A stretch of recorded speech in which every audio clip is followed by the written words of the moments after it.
Section 4.3 is derivatives and the shapes of graphs.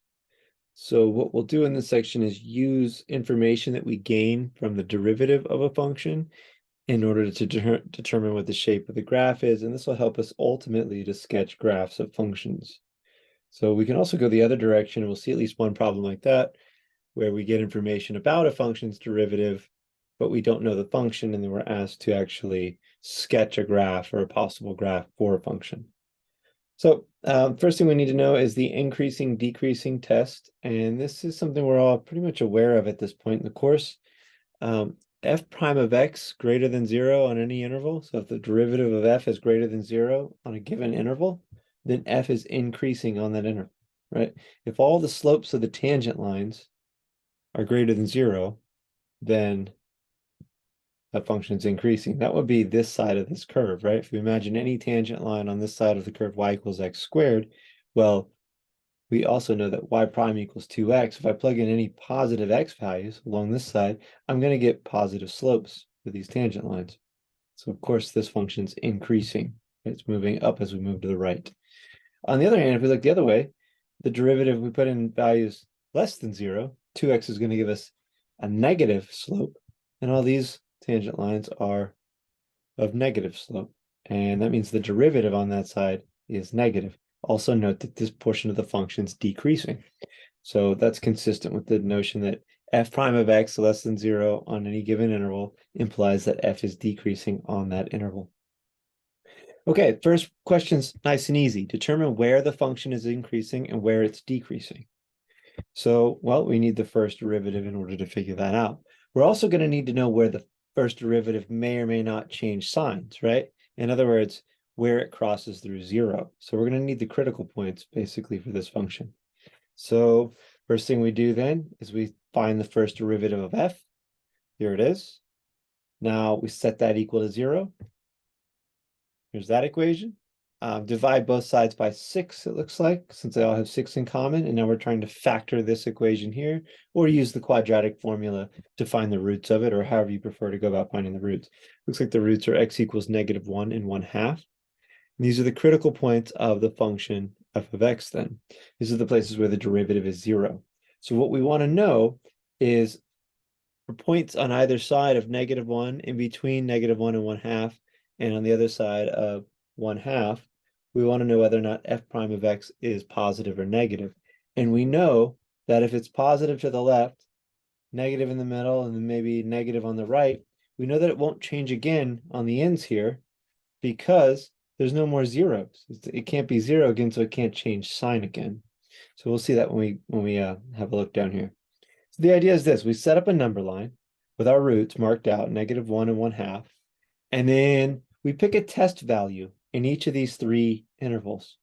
That's what TV is telling me here, test value, right? So I'm just going to plug in a number that's in that interval and see whether or not f prime is positive or negative there. Negative there. Now note, I'm checking the first derivative, right? Just like this says, we're looking for when the first derivative is positive or negative.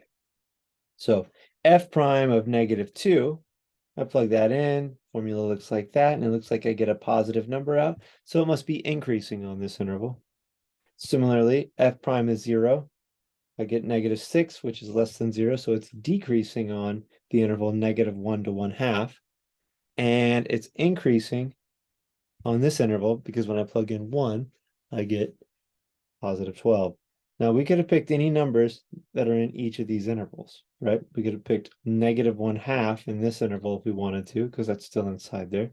We don't include the endpoints when we talk about increasing or decreasing. So notice I've got open parentheses for all of these endpoints. So, and the last thing, like I said before, we know that it continues to be increasing on both the outer intervals here, because there are no more critical points. There are no more places where the derivative is 0. So it can't, if it's up here, it can't cross the x-axis again because we know it doesn't have any more critical points. So we know the end behavior of these things pretty nicely from that. So there we go. That's a summary of where the function's increasing and decreasing, and it pretty much completely describes the function's increasing and decreasing behavior. So let's build on top of that. Next, we have the first derivative test. So if we suppose that c is a critical number of a continuous function, if f prime changes from positive to negative at c, in other words, it goes from positive slope for tangent lines to negative slope for tangent lines, we've just sort of ascended a hill and then are descending a hill on the right. That means that this point is a local maximum. So f has a local maximum at c. Right? So that's up the hill and down, so increasing to decreasing. If we switch from decreasing to increasing on either side of a critical point, then we know that C is a local minimum. We're descending and then ascending on the right, so we went down and up, and we formed a local minimum, or a valley. Okay, if f prime does not change sign at C, and this happens in plenty of cases, for example, if f prime is both positive on both sides or negative on both sides of C for test values, then f has no local maximum or minimum at C. Okay, so this is a little harder to show, but because we're talking about a neighborhood near this value C. And if we don't pick something close enough, we might overlook it. So that's something to be careful about. But nonetheless, this works pretty well as a rule of thumb. And if you see it go from increasing to decreasing or negative to positive or vice versa, then you know absolutely that there's a local min or a local max.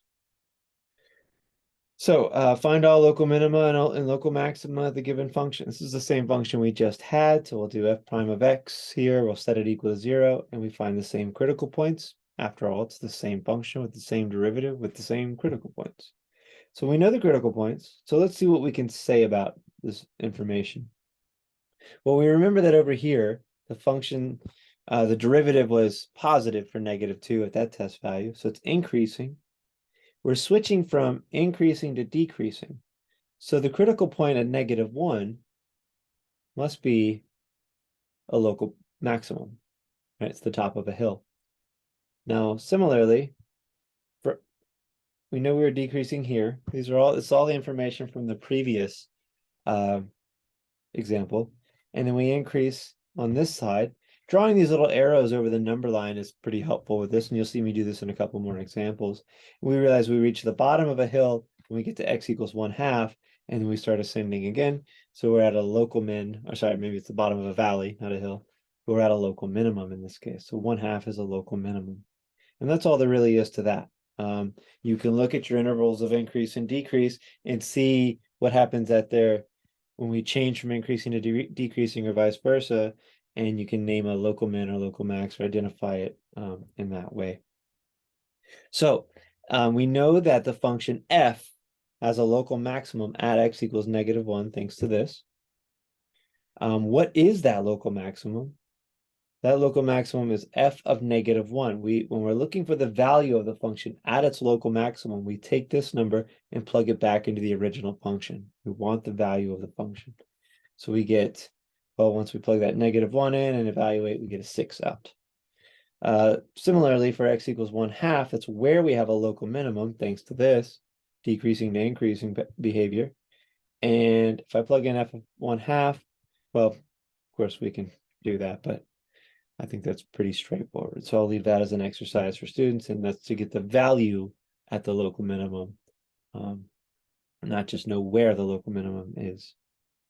Okay, so let's move into a little bit more information we can get about functions and their graphs by looking at derivatives. Okay, so first things first, if the graph of f lies above its tangents on an interval I, then it's called concave upward on I. So concave upward.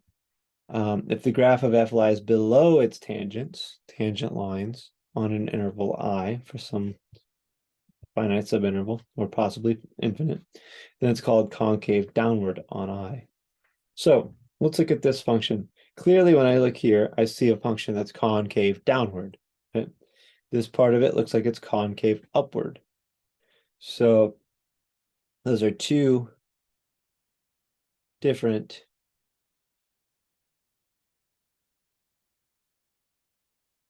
behaviors for the same function. So something changes, and we'll talk about what that change is when once we get to it here, into the definitions on the rest of this page. Now, let me see. So look, notice again, the function here is it's below all of its tangent lines on this side. So that's the concave downward behavior we're talking about. Same here. It's above all of its tangent lines. So that's the concave upward definition we're talking about. Okay, there's a better way, an easier way to talk about concavity. But let's name this point here where the function changes from being concave downward to concave upward. This is called an inflection point where concavity changes, right? So point P on a curve y equals f of x is called an inflection point if f is continuous there and the curve changes from concave upward to concave downward or vice versa at P. Be careful, it says continuous, right? The curve has to be continuous at that point. So technically, if we see concavity change on a function that's not continuous at the point where concavity changes, we can't call it an inflection point. This one, of course, is continuous right here. So wherever that point is, it is an inflection point because the function is continuous. Okay, lastly, a concavity test. F double prime of x is greater than 0 for all x in the interval shows that f is concave upward. Okay, so let's see why that's the case. So if it's concave upward, look what's happening here. We have a negative slope, then we have a 0 slope, then we have a positive slope, then an even steeper slope. All of those are the tangent lines. So we go from negative tangent line, negative first derivative to a positive first derivative. The first derivative is increasing. If the first derivative is increasing, the second derivative is greater than 0 for that interval. Okay. Similarly, for when the second derivative is less than 0, that means that the first derivative is decreasing. That means the slope of my tangent lines are going from larger positive numbers, like right here, to smaller positive numbers, to 0, to a negative slope, and that's a decreasing series of secant of tangent lines. And this is my situation for that. So the function's concave downward in that case, from negative or positive to negative slopes. We have concave downward, or second derivative is negative. Decreasing first derivative is a negative second derivative. So really, these rules are simple. If you just remember it as is, you'll have it. So we can get concave upward and concave downward. Also note one last thing. If we're concave upward somewhere and we know this critical point, right, as a 0 for the first derivative, then we know by plugging in, so if we know this critical point right here, and then we check for concavity, find the second derivative and plug the critical point right here in, then we'll know whether or not it's a local min or a local max. If we're concave down and we're at a critical point, we're at a local max. If we're concave up and we're at a critical point, we're at a local minimum. It's good information to have on hand. So this question's a little tricky. It asks us to sketch a possible graph for a function that satisfies the following conditions. So we have a vertical asymptote at x equals 0. F prime of x is greater than 0 if x is less than -2. So if x is less than -2, our first derivative is positive. That means our function is increasing. That's what this arrow here is denoting, and that switches here. Okay, we're increasing at from -infinity to -2, right? That's what this line here tells us. Our vertical asymptote is sketched. So that's all set. We're not going to cross that with our curve. F prime of x is less than 0 if x is greater than -2. So we're decreasing along this interval. But be careful, right? If we draw this, we're not going to cross this vertical asymptote. We're going to have to be delicate about that. But nonetheless, looks like we decrease in this interval, and we also decrease in that interval. So we just have to see how this comes together. Now, f double prime of x is less than 0 if x is less than 0. Well, this is telling us that this function is concave down for values left of this vertical asymptote. And that makes sense because look, we're increasing and then decreasing along here. So we're going to have a local max along x equals -2. So we can sketch that probably in a little bit. F double prime of x is greater than 0 if x is greater than 0. That's concave up on this side. So something like this. So there we are. I think that we're ready to sketch this thing. I think I've more or less sketched it now. So at x equals -2, we had a sort of a local max. And I'm just going to arbitrarily put that somewhere because we really don't know where that is. But we do, and we know this thing's concave down. We know we want to be careful about what it looks like over here. And I know this in behavior right here is correct because I can't inflect, right? I can't turn it upward because we're not concave up in there. We're concave down everywhere to the left of x equals 0. And that's this vertical line right here. Now for the other one, we have we're concave up on this side. So something like this. We have this asymptote. So we're going to have asymptotic behavior towards that. What else do we know? We know that the function is f prime of x is greater. Oh, no, that's for this side. We know that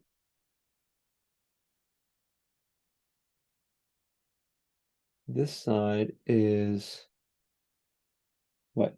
F prime of x is less than 0 if x is greater than -2. So we're always decreasing on this side. So we continue decreasing as we move out towards positive infinity. So I can't do behavior like this because I'm increasing again, right? I have to keep decreasing and be sort of use that vertical asymptote. So this would be decent, right? I'm concave upward here, right? And that's correct. I'm supposed to be concave upward on this interval. So I shouldn't draw this thing this way. I don't know if I can, right? If I did that, I'm concave up here, but I'm concave down there. Right, so I have to keep this thing concave upward. So here we go. These problems might take some guessing and checking. I believe in WebAssign, if you do them there, then you'll be able to pretty easily sort of probably guess and check your answer, right? Or just process of elimination, find the value. So there we go. Make sure you understand using all of these conditions or how we've used all of these conditions to sketch this graph. None of these, no parts of this sketch of a graph violate these conditions, nor do we ignore any of that, right? We used every bit of information to sketch the most complete graph possible from this. So that's a harder version of things. Let's look at one of the more staple problems here, right? One of the more common things we're going to see. The second derivative test is the tool we're now introducing. So suppose f double prime is continuous near C. F prime of C, if f prime of C equals 0, in other words, C is a critical point, and f double prime of C is greater than 0, then f has a local minimum at C. So in other words, if this is a critical point and we're concave up there, then C is a local minimum. It looks just like this. Concave up, critical point, that's a local minimum, and that's what I was saying before. Similarly for concave down with a critical point and at that position, and we're going to be a local maximum. So this example asks us to determine where the function is increasing and where it's decreasing. Find all local minima and local maxima of the function. Okay, local minima and local maxima of the function. Well, we're going to have to use two tests to know that, right? First, we need to find the critical points. Then we need to see if the critical points are local minima and or local local maxima, or neither. So the derivative of this function is as we've got it here. We've already set it equal to 0. Looks like we factored out a 4x to have this line, and we solve for x to get 0, -1, 0, and 1. So plus or minus 1 satisfies this, and 0 satisfies this. So here are our critical points. And now we just run the second derivative test. Let's see which of these critical points is a local min or a local max by determining whether or not we're concave up or concave down at them. So f double prime of x, the second derivative of this function, 12x squared minus 4. Well, we plug in -1, and when we do, we get 8, which is greater than 0, so we're concave up there. We're concave up, that means -1 is a local minimum, right? Bottom of a valley. F double prime of 0, our second critical point. 12 times 0 squared minus 4 is -4. It's less than 0. We're concave down. So our critical point is a local max, right? And this is just essentially following some rules. Once you get a little practice with these, it's not even so much following rules, it's just following the common sense of something being concave down and having a local max. Pretty easy to see that that's going to be, or having a critical point, that's pretty easy to see that's going to be a local max. F double prime of 1 is 8, which is greater than 0. Concave up, that makes this x value a local minimum for the function f. Okay, so I think we found all of our local min and local maxes. We found where they are. We'll find their values in a little bit. Remember, we find their values by taking -1, 0, and 1 and plugging them into this function. Now, let's see. Find the intervals of concavity and inflection points. Okay, I think we've done a good bit of that work, but in order to find intervals of concavity, though, we need to find our inflection points. Inflection points are where the second derivative is equal to 0. It's where it switches from being decreasing derivatives to increasing derivatives or vice versa. So here I have the second derivative down at the bottom. I set it equal to 0 and divide both sides by 4, it looks like, to get 3x squared minus 1 equals 0. Solve for that, I get x squared equals 1/3. X is plus or minus 1/√3. Bit of a messy number, but these are my inflection points. We change from concave up or down to concave down or up at these points. So plot them on a number line to get an idea of what this function's doing. We know it's going to change concavity potentially at these inflection points. So what we want to check, right? So these are critical points of the second derivative. What we want to check is whether or not the function actually does change concavity. Well, luckily, we've already checked our concavity at x equals -1, 0, and +1. Those are our test values. So we know already that we were concave up here, down here, and up here. So in fact, on either side and in between these two inflection points, we see that we do change concavity. So they truly are inflection points. And now we're getting that much more information about what this graph looks like. The last thing we might do in order to plot this function, they want us to, what do they say, use this information to sketch a graph of the curve. The last thing we might do is we might say, well, I know where these local mins and local maxes are. And I know my end behavior thanks to concavity. It's concave up in both cases, so I know my end behavior is going to look like this. Now, I want to know where my y values are for my local mins and local maxes. So I'll plug those numbers in, -1, 0, and 1. I plug them into the original function to find the y values because I'm trying to graph the original function. So over here is where we do that work. The local min at x equals -1, f of -1, my original function, well, we get a y value of a 2 out. So -1, 2 is on this graph. Similarly, we have a local max at x equals 0. F of 0 is 3, right? Plugging it in up here. And we have 0, 3 on the graph.